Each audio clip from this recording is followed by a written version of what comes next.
नमस्कार, हम संवाददाता अतुल अग्रवाल और आप देख रहे खबरें डिजिटल चैनल हालात शहर हल्द्वानी से। इस वक्त खड़े हम जिला पंचायत अध्यक्ष बेला तोलिया जी के आवास पर। सबसे पहले हम आपको मैडम शुभकामनाएं देते हैं जी, धन्यवाद। कि प्रदेश सरकार ने आप पे भरोसा जताते हुए एक बार पुनः जिले का दायित्व सौंपा है। इसके लिए आपको बहुत धन्यवाद। जी, धन्यवाद। और यदि बात की जाए मैडम, 5 साल का कार्यकाल तो जो था आपका बहुत ही बेदाग रहा, स्वच्छ छवि रही और बहुत से कार्य किए गए। थोड़ा विस्तार से बताएंगे जनता को। जी, सबसे पहले तो मैं हालात शहर आपके चैनल के माध्यम से अपनी उत्तराखंड सरकार माननीय मुख्यमंत्री जी आदरणीय पुष्कर सिंह धामी जी का बहुत बहुत धन्यवाद प्रकट करती हूँ और पंचायती राज मंत्री जी का आभार प्रकट करती हूँ कि जिन्होंने हमारा कार्यकाल खत्म होने के बाद जो प्रशासक के रूप में पूरे प्रदेश में जिला पंचायत अध्यक्षों को प्रशासक नियुक्त किया है, उसके लिए मैं सभी का धन्यवाद करती हूँ। जैसा कि विकास कार्य की बात है, मैंने अपने सभी माननीय सदस्यों के साथ पूरे जिले में जो है चाहे वो सीसी मार्ग हो या पेयजल लाइन हो, पेयजल टैंक हो, स्वच्छता के उस पे हमने स्वच्छता पे काफ़ी काम किया है और 4 करोड़ के हमने शौचालय बनाए हैं पूरे जिले में। तो माननीय सदस्यों के साथ योजनाओं को धरातल पर उतारा है। इसी के आधार पर हमारी सरकार ने हम पर विश्वास जताते हुए हमें प्रशासन नियुक्त किया है। देखा जा रहा है कि हमारे द्वारा भी देखा जा रहा है, जनता बताती है कि जहाँ जहाँ भी आपका क्षेत्र हो है और था या नहीं था, जो भी व्यक्ति आया अपनी समस्या लेके उसका समाधान किया गया आपके द्वारा। एक ये बहुत बड़ी आपकी उपलब्धि है।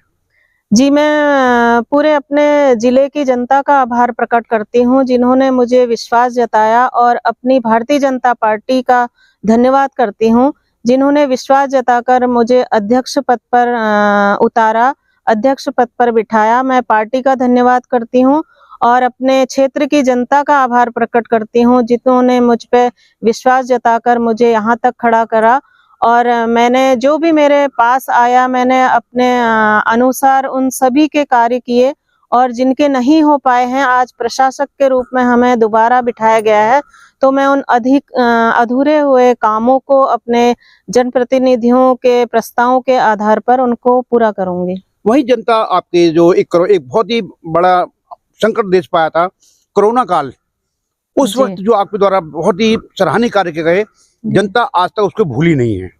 जी, हमारे अध्यक्ष बनते ही त्रिस्तरीय पंचायतों पे एक बहुत ही विकट समस्या आई पूरे विश्व में, कोविड जैसी महामारी। तो उस समय इस महामारी को दूर करने के लिए मैंने पूरे नैनीताल जिले में सभी जनप्रतिनिधियों को साथ लेकर सारे विकास खंडों में इससे बचाव के सारे कार्य पूरे किए और जितने भी बचाव के सामग्री होती है, उपकरण होते हैं, वो सभी जनप्रतिनिधियों तक और डोर टू डोर भी हमने जो है इसकी दवा का छिड़काव किया। और हर वर्ष हम 5 वर्ष में हमने बरसात में आने से पहले जो डेंगू जैसी महामारी होती है तो उसको खत्म करने के लिए हमने पूरे जिले में डेंगू की कीटनाशक दवा का भी छिड़काव 5 वर्षों में किया। देखा जा रहा है प्रदेश सरकार लगातार जनता के लिए, देश की जनता के लिए, खासकर महिलाओं के लिए बहुत ही विकासपूर्ण जो योजना चला रही हैं। जैसे अभी 30% आरक्षण वाली बात चल रही है, राशन कोटे की बात चल रही है महिलाओं के लिए जी। तो इस योजना को आपके द्वारा घर घर तक पहुंचाने का कैसे कार्य किया जाएगा? जी देखिए, हमारी भारत सरकार और हमारी उत्तराखंड सरकार निरंतर हमारी महिलाओं के उत्थान के लिए कार्य कर रही है। जैसे कि पूरे प्रदेश में हमारी स्वयं सहायता समूह की महिलाएं जो हैं वो स्वयं का रोजगार करते हुए जो घरेलू उत्पादक होते हैं हमारे, या पोषक से भरपूर हमारे अनाज होते हैं, या हमारे घरेलू उत्पाद होते हैं अचार, मुरब्बा, बड़ियाँ, जैम, इसका स्वयं सहायता समूह में मिलकर, जैसे एक समूह में 11 महिलाएं होती हैं तो पूरे प्रदेश में 7000 से ऊपर स्वयं सहायता समूह हमारे कार्य कर रहे हैं। ऐसी नैनीताल जिले में भी चाहे कोटाबाग ले लो आप, बैलपड़ाव ले लो, रामगढ़ ले लो, पूरे जिले में हमारी महिलाएं बहुत अच्छा काम कर रही हैं और अन्य महिलाओं को भी इसका प्रशिक्षण देकर रोजगार कर रही हैं और अपनी स्वयं की इनकम भी कर रही हैं, अपना घर चला रही हैं अपने पति के साथ साथ। और बाकी जितनी भी हमारी योजनाएं हैं, हमारे जैसे माननीय मुख्यमंत्री जी ने जो सबसे पहला हमारा राज्य है नकल विरोधी कानून सबसे पहले हमारे उत्तराखंड में लागू किया गया। और सीए कानून लागू होने वाला है। सीए भी कानून हमारा जल्दी ही लागू हो जाएगा। और जो है भ्रष्टाचार मुक्त प्रदेश बन रहा है हमारा। और स्वच्छता के क्षेत्र में पूरे प्रदेश में कार्य हो रहे हैं।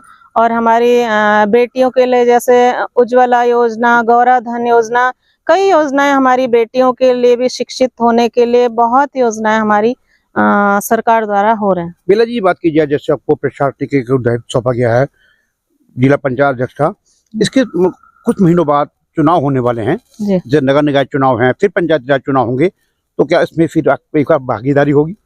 जी, जिस प्रकार से पार्टी ने मेरा हमेशा साथ दिया है, आगे भी अगर मुझे मौका मिलता है तो मैं जरूर चुनाव लड़ूंगी, चाहे त्रिस्तरीय पंचायत का हो या जो भी चुनाव हमें अगर पार्टी से टिकट मिलता है। और अगर हमें नहीं भी मिलता है, पार्टी जिसे भी मैदान में उतारेगी हम उनके साथ हमेशा खड़े हैं। चलिए मैडम, आपको पुनः हालात शहर की ओर से बहुत बहुत धन्यवाद।